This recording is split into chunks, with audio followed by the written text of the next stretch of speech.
Morning and welcome back to this beautiful family. मैं हूं सौरभ और अभी मैं आया हूं मॉर्निंग वॉक के लिए गुंदलाव झील के किनारे। तो आज हम बात करने वाले हैं जो भी मेरा नेपाल का टूर था उसमें पोखरा की नाइट लाइफ के बारे में और वहां के बारे में कुछ टिप्स हैं, और काठमांडू जाना मैंने क्यों कैंसिल कर दिया उन सब के बारे में बात करेंगे। तो अभी कुछ मैं लेक के किनारे आया हूँ, यहाँ व्यूज़ भी बहुत अच्छे हैं, तो कुछ सिनेमेटिक ट्राई करते हैं और फिर चलते हैं घर की तरफ। वेट सिनेमेटिक तो आप लोगों ने देख लिया है ना, आप तो फ्यूचर देखने लगे यार। तो चलिए अब चलते हैं, सीधा घर चलते हैं।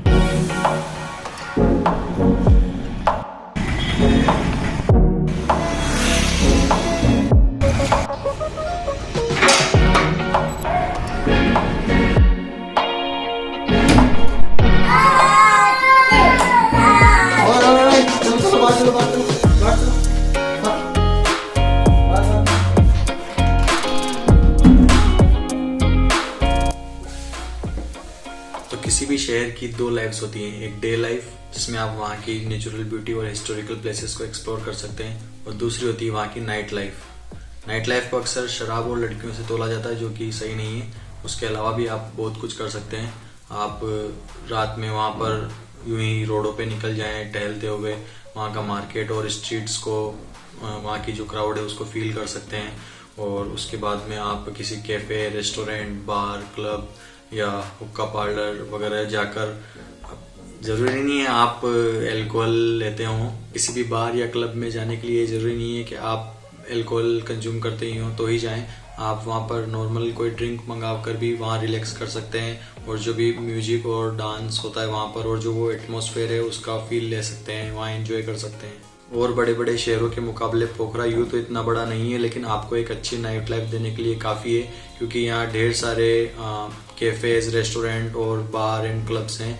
उनमें से कुछ मैं आपको सिलेक्टेड बता देता हूँ जहाँ पर आप जरूर जाएं। एक तो पोखरा डिज्नीलैंड है, जहाँ पर अपने जो भी मेलों का पूरा सीन होता है, वहाँ झूले वगैरह वैसा सीन है। तो आप सबसे पहले वहाँ जाएं मार्केट के बाद। उसके बाद में आप कुछ क्लब्स में आपको रिकमेंड कर देता हूँ, वहाँ भी आप जरूर जाएं, जैसे Treasure, BGB, Paradiso, Flames, Irish Club. आप वहाँ जाएं, रिलैक्स करें, और जो भी वहाँ का म्यूजिक, डांस है उस और वहाँ का जो एटमॉस्फेयर है उसको एंजॉय करें। पोखरा से रात 9 बजे मेरी बस थी, तो मैं ज़्यादा ये बार्स और क्लब्स और डिज्नीलैंड भी मुझे जाना था, वहाँ मैं जा नहीं पाया। लेकिन मैं जो वहाँ का न्यू ईयर के कारण जो स्ट्रीट परफॉर्मेंस और जो माहौल था स्ट्रीट्स का, वो आपको ज़रूर दिखाना चाहूँगा।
तो अब अगर बात करें काठमांडू जाने की, तो वहाँ ना जाने के मेरे कुछ 2-3 कारण हैं। जैसे एक तो बढ़ते कोरोना का डर, और दूसरा बिगड़ता हुआ बजट, और इनसे भी बड़ा ये है कि जहाँ तुम्हारे भाई का दिल इतना मजबूत है कि वो घर से 1200 किलोमीटर दूर अकेला दूसरे देश नेपाल घूमने चला गया, वहीं इतना कमज़ोर भी है कि जैसे जैसे शाम घिरती जा रही थी वैसे वैसे मेरा मन घुटा जा रहा था कि अब यहाँ तो नहीं रुका जाएगा, घर ही चलते हैं।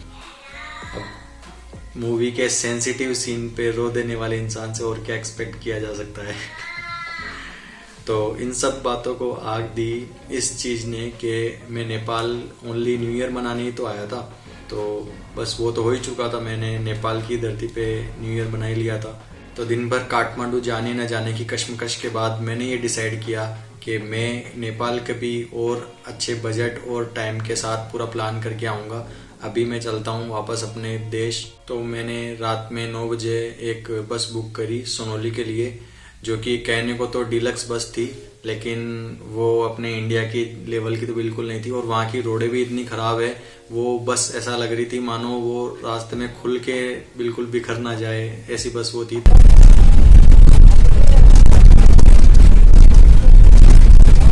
तो यहाँ पर मैं आपको एक प्रो टिप देना चाहूँगा कि आप जब भी नेपाल में सफ़र करें तो 100-200 रुपये ज़्यादा ना देखें, लेकिन ऐसी बस ही आप बुक करके उसी से ही सफ़र करें। ये बेस्ट रहेगा कि आप वहाँ दिन का ही सफ़र करें, ताकि आप वहाँ की जो भी माउंटेन्स और वादियाँ हैं उनका भी आप मज़ा ले पाएँ। तो सनोली आने के बाद मैंने अपना जो भी करेंसी, बची हुई करेंसी थी, उसको एक्सचेंज करवाया, जिसके लिए अभी मैं एक टिप भी दूंगा आगे, तो आप वो ज़रूर देखें। तो भाई लोग, आज है 2 दिसंबर और सुबह के बज चुके हैं 8, मौसम के हो रहे 8 और मेरे लग रहे 8। गाइज, आप जो नेपाली करेंसी लेते हैं, हाँ बस से जाऊँगा अभी, आप जो नेपाली करेंसी लेते हैं वो उतनी ले जितनी आपके काम में है, क्योंकि अगर आप वापस इंडियन में चेंज कराएंगे तो आपका 3% के हिसाब से चार्ज कटेगा, मतलब 1000 पे 30 रुपये कट जाएगा। तो वो ध्यान रखें आप। ऐसा नहीं है कि आप वहाँ पर जाके फंस जाएंगे कि यार नेपाली पैसा ख़त्म हो गया है, कहाँ चेंज कराएं, क्योंकि इंडियन करेंसी भी वहाँ पे चल जाती है, वो उसी हिसाब से लेन देन हो जाता है, जो मतलब 1.6 टाइम्स है, उसी हिसाब से सारा लेन देन हो जाता है। और वहाँ के बाद मैंने डिसाइड किया कि मैं यूं ही तो घर नहीं जा सकता, इतना दूर आया हुआ, तो मैंने डिसाइड किया कि मैं लखनऊ रुकूँगा। तो आप नेक्स्ट व्लॉग मेरा लखनऊ का ज़रूर देखें। तो मिलते हैं फिर नेक्स्ट व्लॉग में।